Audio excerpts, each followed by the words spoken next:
जय हिंद साथियों, मैं अमित कुमार आप सभी का बनी बिलियंस में स्वागत करता हूं।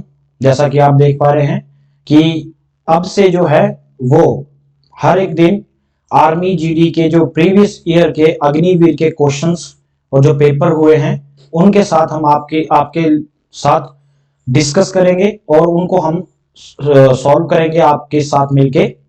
ये जो पेपर है उसमें से ये जो पेपर हुआ है ये 2021 का अग्निवीर का पेपर है और इसमें जो है मैं आपको सेक्शन वाइज डिवाइड किया है हमने और इसमें मैं आपको साइंस का जो सेक्शन आया है उसको डिस्कस करूंगा। तो आइए देखते हैं first question. Tooth decay starts when pH of mouth is lower than. मुंह के पीएच की मान की बात कर रहे हैं बच्चे। ये तो पीएच की मान की बात की जाए प्यारे बच्चों तो दांत गिरना कब से स्टार्ट हो जाते हैं तो उस पीएच वैल्यू बताए। देखो पीएच का जो फुल फॉर्म होती है वो होती है बच्चे पॉन्टेज हाइड्रोजन, ये इसकी फुल फॉर्म होती है। ठीक है, और पीएच मान जो है वो एक स्केल है। जैसे मान ली यहाँ पे 7 है और 7 से ऊपर जब आपका नंबर चला जाएगा वो सब चीजें बेस हो जाएंगी और 7 से नीचे चला जाएगा तो वो एसिड हो जाएगी। बेस मतलब बच्चे क्षार और एसिड मतलब अम्ल। जब इससे नीचे चला जाएगा तो देखिए जब आपका 5.5 लगभग हो जाएगा तो उसकी वजह से आपका दंत क्षय, जब दांत टूटते हैं वो उसका पीएच जो वैल्यू रहती है वो 5.5 रहती है। दूसरा माउथ में लार पाई जाती है बच्चे, तो लार की भी पीएच वैल्यू पूछ ली जाती है। 6.4 जो है इसकी पीएच वैल्यू है। तो जो फर्स्ट क्वेश्चन का आंसर रहेगा वो रहेगा ऑप्शन डी। नेक्स्ट क्वेश्चन देखते हैं। कॉपर का गलनांक कितना होता है। मेल्टिंग पॉइंट की बात करें बच्चे तो कौन से टेम्परेचर पर जाकर जो कॉपर है वो गल जाता है। जो कॉपर आपको पता वायर्स जो है वो कॉपर की बनती हैं, तो इसका जो आंसर रहेगा वो रहेगा 108 डिग्री सेल्सियस।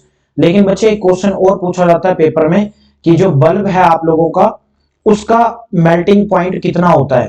तो उसका मेल्टिंग पॉइंट 3880 डिग्री सेल्सियस तक होता है, लगभग 3700 के करीब होता है, 3800 के करीब आता है ये। और ये भी क्वेश्चन बड़ी बार पेपर में पूछा जाता है। और बल्ब का जो फिलामेंट है, फिलामेंट की बात की जाए जो तंतु है वो किस चीज का बना होता है बच्चे, टंगस्टन का बना होता है। और टंगस्टन एकमात्र ऐसी धातु है, मेटल है जिसका मेल्टिंग पॉइंट सबसे ज्यादा हाई है। तो इसका जो आंसर रहेगा वो रहेगा ऑप्शन बी। आइए नेक्स्ट क्वेश्चन देखते हैं। गन्ने की चीनी का आणविक सूत्र क्या है। फॉर्मूलाज पूछा गया है शुगर केन का। तो शुगर केन की बात की जाए बच्चे तो जो गन्ने से निकलती आपकी चीनी है उसका सूत्र पूछा गया है। तो पहले आपको ग्लूकोज का सूत्र याद होना चाहिए। अगर ग्लूकोज का याद है बच्चे तो फिर इजी हो जाता है, C6H12O6। देखिए ये आपका ग्लूकोज का रहता है, लेकिन आपसे चीनी का पूछा गया है, शुगर केन का पूछा गया है बच्चे। शुगर केन की बात की जाएगी तो इसका देखिए डबल कर दीजिए, C12 और H22 और O जो है वो 11। तो जो आंसर इसका रहेगा बच्चे वो कौन सा रहेगा आपका, ए इज राइट आंसर। और अगर ग्लूकोज की बात की जाए तो ये ऑप्शन में दिया हुआ है सी। आइए नेक्स्ट क्वेश्चन देखते हैं। निम्नलिखित में से कौन रक्त के संचार में मदद करता है। अगर बात की जाए बच्चे ब्लड की तो ब्लड में कितने परसेंट का दो चीजें पाई जाती हैं।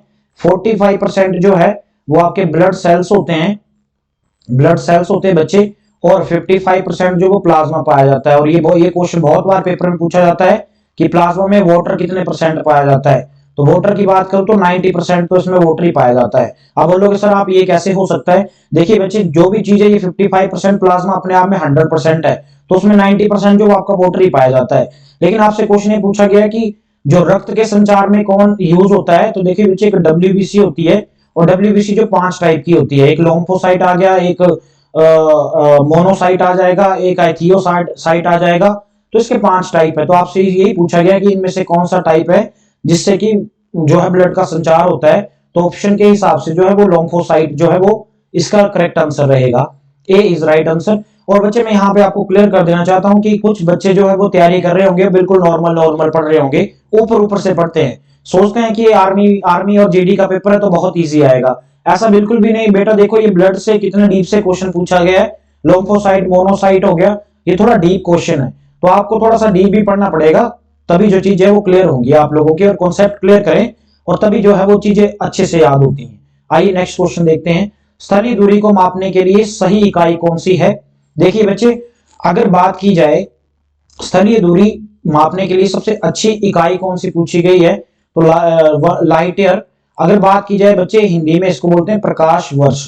प्रकाश वर्ष की बात की जाए बच्चों, तो प्रकाश वर्ष जो है वो आपका दूरी का मात्रक है। एक तो प्रकाश वर्ष आता है, दूसरा आता है पारसेक। पारसेक जो है लंबी दूरियों को मापने के लिए इस्तेमाल किया जाता है बच्चे, और प्रकाश वर्ष भी दूरी को मापने के लिए किया जाता है। तो आपसे यहाँ पे पूछा क्या गया है, स्थलीय दूरी को मापने के लिए सही इकाई क्या है। देखिए डिस्टेंस को वैसे अगर हम मेजर करते हैं तो वो तो बच्चे किस में करते हैं, आपको पता ही है किलोमीटर में करते हैं। ठीक है, ये तो इसका एसआई यूनिट है दूरी का, डिस्टेंस का एसआई यूनिट। लेकिन आपसे ये पूछा गया है अगर डिस्टेंस की बात करें, लंबाई, ठीक है, डिस्टेंस दूरी होती है बच्चे, और लंबाई की बात करूंगा तो लंबाई का जो एसआई मात्रक है वो मीटर होता है बच्चे। ठीक है, और एम से डिनोट करते हैं इसे। तो हम आपसे यहाँ क्वेश्चन पूछा गया था कि स्थलीय दूरी को मापने के लिए सही इकाई कौन सी, तो आंसर जो रहेगा B is right answer. Next question की ओर चलते हैं। वनस्पति विज्ञान का अध्ययन, तो ये बहुत इजी क्वेश्चन है। वनस्पति में क्या है बच्चे, आप पेड़ पौधों के बारे में देखते हैं, तो जो आंसर रहेगा that is plants. Plants is the right answer, D is right answer. आइए नेक्स्ट क्वेश्चन देखते हैं। अधिक ऊंचाई पर नाक से खून बहने के कारण क्या है। बहुत अच्छा एग्जांपल है और बहुत अच्छे तरीके से समझाने की कोशिश करूंगा यहाँ पे। देखिए बच्चे, जब भी हम हाइट की ओर जाते हैं, ऊपर की ओर जाते हैं, तो आपका प्रेशर जो है बच्चे वो क्या होता है, प्रेशर जो है वो कम होता है। हाइट ऊंचाई बच्चे, जब ऊंचाई बढ़ती है तो दबाव जो है या दाब जो है ये कम होता है, और जैसे हाइट जो है ये कम होती है तो दाब क्या हो जाता है बच्चे, इंक्रीज हो जाता है, प्रेशर बढ़ता है। when you are going towards the earth, pressure will be increase, और जब हाइट में जाएंगे तो प्रेशर क्या होगा, डिक्रीज होगा, और जिससे क्या आ जाएगी बच्चे, ऑक्सीजन की कमी आ जाती है। और जब हाइट बढ़ेगी, प्रेशर कम होगा, ऑक्सीजन की कमी आ जाएगी, तो सांस लेने में दिक्कत होगी। इसीलिए तो पर्वतारोही जो होते हैं, जो पर्वतारोहण होते हैं, जो पर्वत में चढ़ाई करते हैं, वो क्या करते हैं, अपने साथ ऑक्सीजन का सिलेंडर लेके जाते हैं, क्योंकि हाइट बढ़ती है, प्रेशर कम होगा, ऑक्सीजन का लेवल भी कम होगा। दूसरा, ऑक्सीजन का लेवल कम होगा बच्चे तो आग जलाने में भी दिक्कत आएगी। इसलिए क्वेश्चन ये भी पूछा जाता है आपके पेपर में कि खाना बनाना मैदानी इलाकों में ज्यादा इजी है या पहाड़ी इलाकों में। पहाड़ी इलाकों में बेटा खाना बनाना टफ होता है, क्योंकि देखिए ऑक्सीजन का लेवल कम है, आग जलाने में दिक्कत होगी, और बॉइलिंग पॉइंट में भी कहीं ना कहीं फर्क पड़ता है इस चीज का। तो जो यहाँ पे आंसर रहेगा, देखिए नाक से खून कब आएगा बच्चे, अगर जब हम अर्थ में, तो हमारा एटमॉस्फेरिक प्रेशर जो है वो अच्छा होता है, तो हम अर्थ में जो है वहां पे तो नाक से खून नहीं निकलता है। लेकिन जैसे हम ऊपर की ओर जाते हैं तो जो हमारे बॉडी का प्रेशर है वो लो हो जाता है, और इस के कारण ही हमारे नाक से जो है वो खून निकलने लग पड़ता है। तो ए इज राइट आंसर, इसका जो आंसर रहेगा ए इज राइट आंसर रहेगा। नेक्स्ट क्वेश्चन की ओर चलते हैं। तो नेक्स्ट क्वेश्चन है बच्चे, निम्नलिखित में से कौन सा प्राथमिक ईंधन है। सबसे पहले बात की जाएगी प्राथमिक ईंधन की। देखिए पेट्रोल, चारकोल, ये जो है ये तो बाद में प्राप्त होते हैं, पहले क्या बनता है बच्चे, पेड़ों से कोयला ही बनता है। तो कोयला इज राइट आंसर रहेगा आप लोगों का। और बहुत अच्छा क्वेश्चन है ये, और कोयले से भी बहुत ज्यादा क्वेश्चन पूछे जाते हैं। बिटुमिनस हो गया, लिग्नाइट हो गया, एंथ्रेसाइट हो गया, किस प्रकार सा अच्छा जो है वो कौन सा कोयला है, ये सब चीजें पूछी जाती हैं। आइए नेक्स्ट क्वेश्चन देखते हैं। प्रकाश संश्लेषण सर्वाधिक होता है। देखो बात की जाए बच्चे प्रकाश संश्लेषण की, फोटोसिंथेसिस इसे इंग्लिश में बोलते हैं। देखो प्रकाश संश्लेषण में पहले एक बात तो चाहिए क्या क्या बच्चे, अगर बात करूं प्रकाश संश्लेषण की, तो देखो CO2 चाहिए, सनलाइट चाहिए जो मोस्ट इंपोर्टेंट है। और सनलाइट होती कैसी है बच्चे, व्हाइट कलर की होती है, सफेद कलर की। और सफेद कलर में तो कितने कलर होते हैं बच्चे, 7 कलर, जिसको आप विव गियोर के नाम से जानते हो, विव गियोर के नाम से जानते हो। वॉयलेट आ गया, इंडिगो आ गया, ब्लू आ गया, ग्रीन आ गया, ऑरेंज आ गया, येलो आ गया, रेड आ गया। ठीक है, तो ये जो है आपके यहाँ से क्वेश्चन पूछा था, और इसने पूछा कि सबसे ज्यादा प्रकाश संश्लेषण होता किसमें है। ऑप्शन के हिसाब से वाइट आंसर को चूज करना पड़ेगा, व्हाइट लाइट, क्योंकि इसमें 7 ही रंग होते हैं।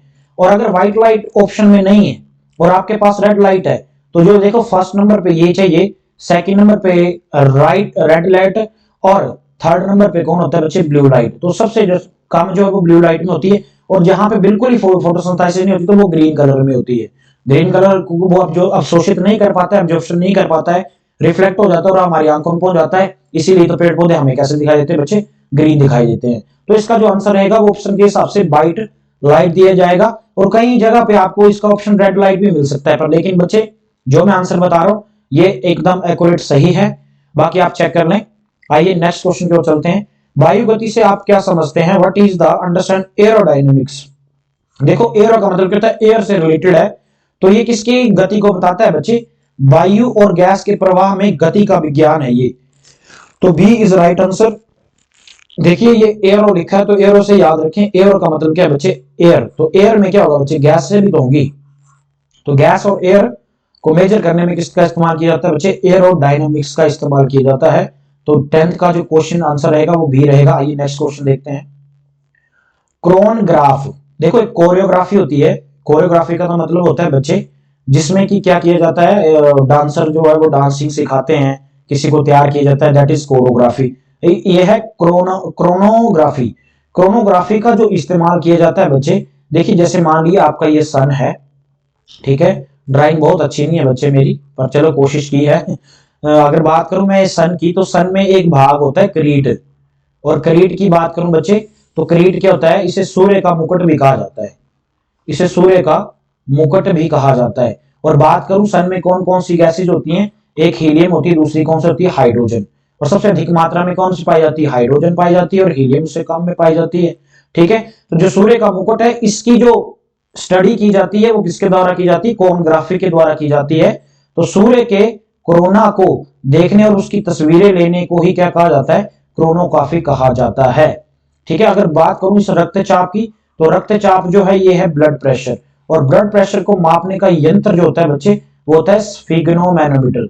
स्फिग्नोमैनोमीटर इसका आंसर रहेगा, स्फिग्नोमैनोमीटर, ये इसका राइट आंसर है। ठीक है, तो जो आंसर रहेगा दैट इज सी पॉइंट। आइए नेक्स्ट क्वेश्चन देखते हैं। निम्नलिखित में से कौन सा पहला गणना उपकरण है, तो उपकरण की बात की जाए बच्चे तो यह है एबकस। अब आप लोग बोलोगे सर एबकस क्या होता है, देखो कैलकुलेटर तो बहुत बाद में बना है, और टर्निंग मशीन भी, और पैस्कलाइन भी। जो सबसे पहले गणना के लिए बना था वो बना था एबकस। अब आप बोलोगे सर ये एबकस क्या है, और ये कौन सी बीमारी है, बीमारी नहीं है बच्चे, आप लोगों ने बचपन में भी देखी होगी ये चीज। जैसे आपने देखा होगा ऐसे करके एक चीज, एक आपके पास खिलौना भी आता था मार्केट में, अभी तो पता नहीं है कि नहीं है, मैंने देखा इतने टाइम से। तो यहाँ पे आप देखो ऐसे करके जो है वो छोटे छोटे करके गोल गोल के लगे होते थे, सर्कल लगे होते थे सब में, और इसमें क्या करते थे, और इसी के द्वारा जो है वो गणना की जाती थी। और आपने ऐसी गेम भी खेली होगी, हम इसको ऐसे यहाँ पे खींच देते तो यहाँ चला जाता है। तो इसी इसी को क्या बोला गया है, गणना का सबसे पहला जो है वो उपकरण माना गया है। तो आंसर जो रहेगा दैट इज एबकस, इसका सी इज राइट आंसर रहेगा। नेक्स्ट क्वेश्चन की ओर चलते हैं। हर्ट्ज किसकी इकाई है, देखो बच्चे अगर हर्ट्ज की बात की जाए, ध्वनि की बात की जाए, ठीक है, मेजर किसको करता है वैसे हर्ट्ज, देखो साउंड को करता है, लेकिन यूनिट किसका है, ये फ्रीक्वेंसी का, आवृत्ति का यूनिट है, आवृत्ति। ये जो ऑप्शन है देखो ये हिंदी में होगा आवृत्ति। प्रेशर का मतलब दाब होता है बच्चे, और फोर्स का मतलब बल होता है। ठीक है, तो बल बल का ऐसा यूनिट जो है वो तो है बच्चे आपका न्यूटन, न्यूटन इसका है। और दाब की बात करूं, प्रेशर का जो एसआई यूनिट है वो है आपका प्रेशर का एसआई यूनिट। अच्छा आवृत्ति का देख लेते हैं बच्चे पहले। आवृत्ति की बात की जाए, हर्ट्ज का जो एसआई यूनिट है, आवृत्ति का जो एसआई यूनिट हर्ट्ज से इसको डिनोट करते हैं। और ये है किसका यूनिट बच्चे, ये साउंड का यूनिट है, ध्वनि का। और आपको पता है, आपने रेडियो वगैरह भी सुना होगा, तो बोलते हैं कि इतने मेगा हर्ट्ज पे हम लोग जो है वो आपके चैनल का सिग्नल आता है। ठीक है, अगर बात करूं जैसे धर्मशाला की, तो 1.034 मेगा हर्ट्ज पे जो है वो यहाँ का चैनल चलता है रेडियो में। तो ये जो हर्ट्ज है ये एक फ्रिक्वेंसी मापने के काम आता है। तो इसका जो आंसर रहेगा वो रहेगा ए ऑप्शन। और बात प्रेशर की जाए, तो दाब का एसआई यूनिट जो है वो वह है बैरोमीटर। बैरोमीटर से जो है वो एटमॉस्फेरिक प्रेशर जो है वो मापा जाता है। एक वार होता है, एक वार भी होता है बच्चे, ठीक है, जिसमें समुद्र का आसपास का जो एटमॉस्फेरिक प्रेशर है वो बार से मापा जाता है, और बैरोमीटर से एटमॉस्फेरिक प्रेशर मापा जाता है। तो जो इसका आंसर रहेगा वो A is right answer. Next question की ओर चलते हैं। निम्नलिखित में से किसे कृत्रिम बुद्धिमत्ता का जनक कहा जाता है, अगर आर्टिफिशियल इंटेलिजेंस की बात करूं तो किसे कहा जाता है बच्चे, जॉन मैक्रेथे, जॉन मैक्रेथे को कहा जाता है। और ये क्या है, एक अमेरिकन साइंटिस्ट है जिन्होंने एक कंप्यूटर बनाया था। जैसे हम रोबोट की बात करते हैं, हम रोबोट की बात करते हैं तो जॉन मैक्रेथे ने सबसे पहले जो था वो बनाया था, अमेरिकन साइंटिस्ट थे ये। तो इसका जो आंसर रहेगा ए इज राइट आंसर। आइए नेक्स्ट क्वेश्चन देखते हैं। रिवॉल्वर का आविष्कार किसने किया था, मोस्ट इंपोर्टेंट क्वेश्चन है। और देखिए जो इन्वेंटर है, अगर आप आर्मी की तैयारी कर रहे हैं या किसी भी और एग्जाम की तैयारी कर रहे हैं, इन्वेंटेड की बात की जाए तो ये मोस्ट इंपोर्टेंट टॉपिक है। यहां से आपके पेपर में एक क्वेश्चन तो देखने को मिलेगा ही मिलेगा। तो देखिए यहां से 2 क्वेश्चन 3 वैसे पूछे गए हैं आविष्कार से ही। एबकस का आविष्कार कहाँ हुआ, आर्टिफिशियल जो इंटेलिजेंस है इसका कहाँ हुआ, रिवॉल्वर का कहाँ हुआ। तो रिवॉल्वर का जो आविष्कार किया गया है वो किया गया है सैमुअल कोल्ट ने, सैमुअल कोल्ट ने किया गया है। देखिए बच्चे इसका जो आंसर रहेगा वो डी रहेगा। और अगर आपको ये प्रीवियस ईयर की जितनी जो भी हम प्रीवियस ईयर यहाँ पे करवा रहे हैं, अगर उसकी आपको पीडीएफ चाहिए तो वीडियो के लास्ट में हम लिंक दे देंगे सब्सक्रिप्शन के नीचे, जो कि हमारा टेलीग्राम ग्रुप का लिंक होगा, तो आप वहां से जो है वो पीडीएफ ले सकते हैं। अगर आपको ये वीडियो बहुत अच्छी लगी हो और अगर आपको ये वीडियो बहुत सपोर्टिव लग रही हो तो प्लीज इसको ज्यादा से ज्यादा शेयर करें, लाइक करें और चैनल को जरूर सब्सक्राइब करें। तब तक के लिए जय हिंद, जय भारत।